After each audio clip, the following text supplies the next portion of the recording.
What's up, guys? I see you're still here. It's honestly shocking. I expected at least half of you to have vanished into a storm drain by now, but welcome back, anyways, brave souls. As we descend into episode 5 of Welcome to Derry, otherwise known as the episode where absolutely nobody gets a break.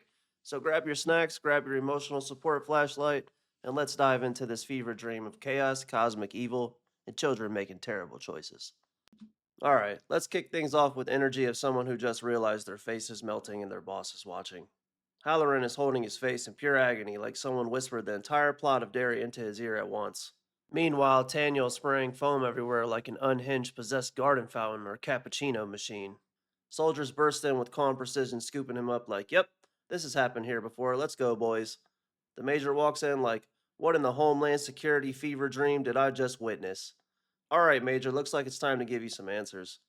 Picture this: people screaming, Taniel bubbling like a rapid cappuccino machine, soldiers hauling him off like a greased pig at a county fair, while Halloran is delivering exposition like he's narrating the worst educational video of his life. Sounds very familiar, huh? Now let's slow the chaos down for a second and check in on the emotional damage. Because dairy doesn't just physically destroy you, it ruins your feelings too. Marge sits there with bruises and bandages like she's been through 6 horror movies at once. Lily walks in with the world's most stressed expression. Marge hints she's okay. Everyone thinks Lily did it. Tension skyrockets. Lily says, "I shouldn't be here." Marge finally steps up. "It wasn't Lily. Her glasses broke." Marge whispers, "I shouldn't believed you. We're best friends." Lily says, "If it happens again, you won't be alone this time." These two trying to be tender friends while literally standing in the middle of a horror show hospital is peak. We're traumatized, but we're bonding vibes. Now for a classic Derry moment. Kids wandering into danger like they're allergic to safety. The gang whispers about how the whole town thinks Lily's crazy. They hear a call from a yellow tent, exactly as suspicious as it sounds. It's Matty, looking like he's aged 30 years in 3 days. The usual intro sequence of the show disappears, replaced with nightmare images like the town itself is watching. You know you're in trouble when even the opening theme decides, "Nope, I'm out. Good luck, kids." All right, let's check in with the military who are doing their absolute best despite clearly being several dimensions out of their depth. The general explains the pillars, 13 objects from where it fell to Earth. A cage exists around the creature's territory. Major realizes his new hometown is basically built on top of a cosmic death trap, and Taniel is chosen to lead the mission in an Ebold street. They're out here trying to make a battle plan against an interdimensional nightmare clown, like it's a committee meeting. Next up, children interrogating another traumatized child in a sewer. You know, normal dairy stuff. Matty looks ancient, hollowed out. The sewers, that's where it lives. The clown. He explains feeding schedules like they're talking about a zoo animal instead of a nightmare. He ran during the day, the only moment it sleeps. Everyone else, dead. Except Phil. He refuses the cops. "I'll go back to the sewers before I go home."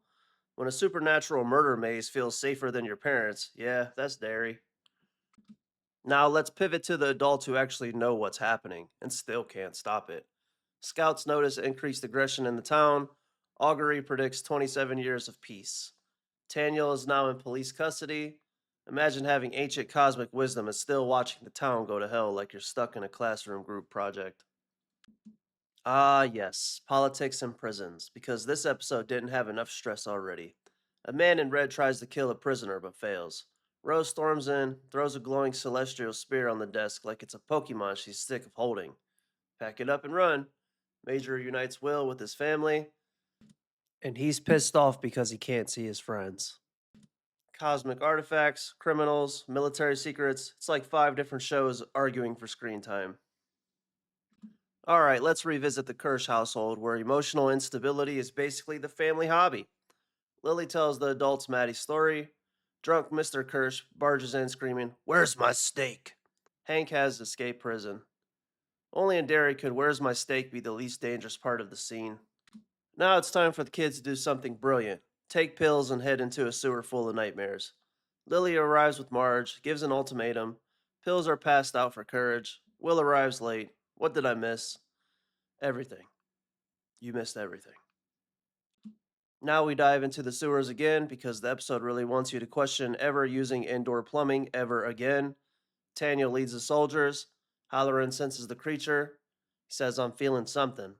Hallorann falls into illusions, bathtub, grandparents, psychic torment. Uncle Sam appears. "I want you." The U.S. military, ladies and gentlemen, losing a battle against hallucinations since 1958. Meanwhile, back to the kids, they're having their own discount magic mushroom experience. They hallucinate wildly. Major sees his wife with giant teeth and shoots it. Polly panics. Nothing says parent of the year like firing a gun at your imaginary spouse in a sewer. And now, drum roll. The moment everyone knew was coming and absolutely nobody was emotionally prepared for. Matty climbs a pillar, singing while his head splits. Susie, Teddy, Phil, all floating, dead. Matty becomes it. There it is, the nightmare fuel. The reason clowns have trust issues now. But let's take a moment for emotional damage we didn't sign up for. Polly takes a bullet to stop the shooter. Make it count. Major carries his friend out. Derry says, "Here's a trauma, baby." Another one. Another one. Alright, let's talk about Lily versus It now. Time for a child to stand up to a cosmic shape-shifting nightmare like she's scolding a misbehaving dog. It mocks her. Too bad, so sad. Morphs into her father, back to clown, stops at Taniel's glowing spear, powerless. Even ancient evil can't handle celestial weaponry. Big L for this clown. Now let's check in on the rest of the town, which is still falling apart like a $5 garage sale lawn chair.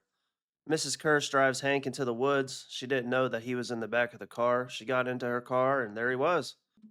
And now for the final scene, we get one last shot of pure dread to send you off with nightmares, because this episode refuses to end gently. Hallorann stumbles out of the sewers. He sees ghostly Paul walking through the trees.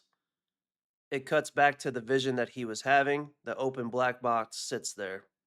This is the part where you scream at your TV, "Don't touch the box!" But it's too late. It's already open.